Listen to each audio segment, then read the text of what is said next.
आपको जल्दी से जरा दिखा देते हैं क्या सस्ता हुआ है क्या महंगा हुआ है। ये बातचीत जारी रहेगी।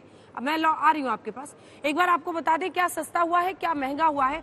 नजर डाल लीजिए ये समझने के लिए कि शायद थोड़ी बहुत राहत आपको कहीं मिले तो कहीं पर महंगाई की भी मार बढ़ सकती है।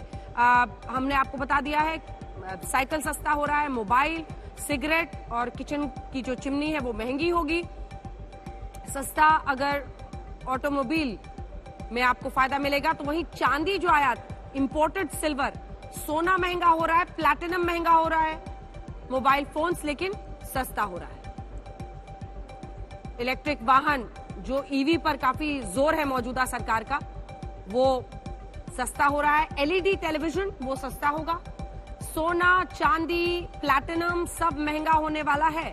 कैमरे का लेंस सस्ता होगा। खिलौने सस्ते होंगे, किचन की चिमनी महंगी होगी। तो बहुत सारी चीजें हमने सुना दी है। साइकिल, खिलौने, ये सब कुछ सस्ते होने वाले हैं। चर्चा एक बार फिर से शुरू करते हैं। जो भी उन्होंने कहा है उस पर आप अपनी बात अब कह सकती हैं। सुप्रिया जी संक्षिप्त रखिएगा। टैक्स पर मुझे एक बार जल्दी से मिस्टर केडिया से जो टैक्स एक्सपर्ट है उनसे भी एक कमेंट लेना है। बिल्कुल लीजिए आप कमेंट। मुझे ऐसा लगता है बजट पर आज बजट पढ़ के आते तो बजट पर चर्चा होती, आंकड़ों से बात होती। बेकार के इधर उधर के आक्षेप लगाने का क्या मतलब है। आज मैं आपसे पूछना चाहती हूँ, आज बजट का फाइन प्रिंट पढ़ के नहीं आए।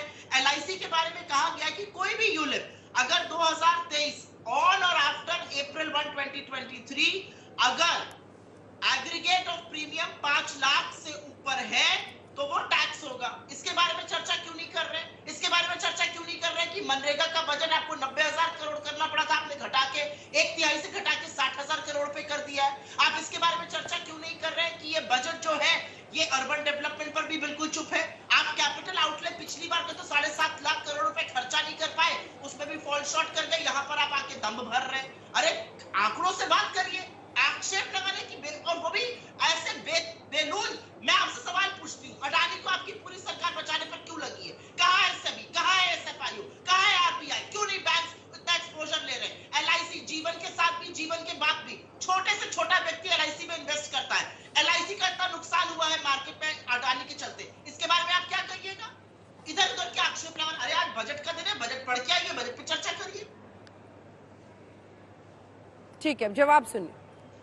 हाँ, देखिए इन्होंने ये कहा कि तनेजा साहब देखिए क्या होता है कि जब आप बजट को इस निगाह से देखते हैं कि इसका कुछ सही नहीं है तब आप रीडिंग, उसकी पूरी रीडिंग गलत होती है। इन्होंने ये कहा कि मनरेगा को लेकर के प्रधानमंत्री आवास योजना जो है, जरा उसका बजट बताइए मुझे, कांग्रेस की जो साथी हैं बताइए कितना उसमें हमने इंक्रीज किया। क्योंकि हमारा अध्ययन ये है, हम लकीर के फकीर तो है नहीं, हमारा अध्ययन यह है कि मनरेगा की जगह अगर ग्रामीण क्षेत्र के अंदर आवास विकास जो प्रधानमंत्री आवास योजना चल रही है उस पे ज्यादा आकर्षण है, लोग उसमें ज्यादा साथ आना चाहते हैं, उसमें ज्यादा काम करना चाहते हैं। लिहाजा उसका जो बजट है वो हमने बढ़ा दिया है, क्योंकि लोग उसमें खाली 100 दिन की कोई सीमा नहीं होगी, वो लगातार चलने वाला काम है। हमारा सर्वे ये कहता था कि ग्रामीण में लोग जो है उसमें ज्यादा काम करना चाहते हैं जिससे उनकी आय ज्यादा हो सके। हमने उस बजट को बढ़ा दिया और जबरदस्त तरीके से बढ़ाया। आप ये कहते नहीं था लकीर के फकीर हैं, आप जो 10 साल कर होता था वो ही होना चाहिए। नया आइडिया मत लाइए। एक बार केडिया साहब से पहले कि हम लोग पीएम आवास योजना अन्य स्कीम्स पर जाएं, केडिया साहब को दिखाइए मेरे साथ। ठीक है, तो रुक जाइए। केडिया साहब, टैक्स को लेकर जो कांग्रेस पार्टी का आरोप है कि सिर्फ हेरा फेरी इधर से उधर की गई है, क्या आप इस आरोप से सहमत हैं मिस्टर केडिया? नहीं, मैं बिल्कुल सहमत नहीं हूँ, क्योंकि टैक्स में जो चेंजेस हुए हैं ये देखिए समय की मांग है।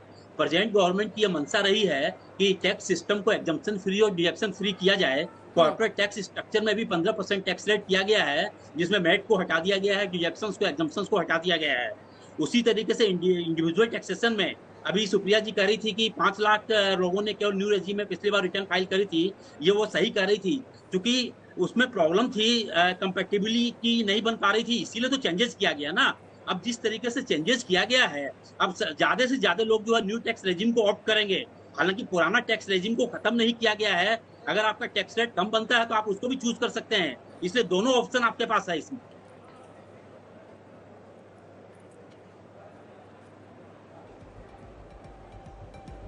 सुप्रिया जी, कौन नहीं चाहेगा कि गांव और ग्रामीण क्षेत्रों का विकास हो? कौन नहीं चाहेगा?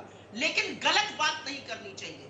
आपने प्रधानमंत्री आवास योजना का बजट बढ़ाया बिल्कुल बढ़ाया आपने, 48,000 करोड़ से बढ़ा के उसको 78,000 करोड़ किया, अब 89,000 करोड़ कर दिया है। लेकिन क्या आप ये बताएंगे कि प्रधानमंत्री आवास योजना अपने टारगेट से 42 लाख घरों से पीछे क्यों चल रही है? और बजट बढ़ाने का मतलब है आप टारगेट से शॉर्ट है, इसका मतलब आपकी कॉस्ट ज्यादा हो गई है। कैसे कॉस्ट ज्यादा हो गई समझाइए जरा। 42 लाख घरों में से ये शॉर्ट है टारगेट से। पढ़ के अंक आया करिए, खर्चे जो डिपार्टमेंट से मिलते हैं उससे अलग से बात नहीं हो सकती है।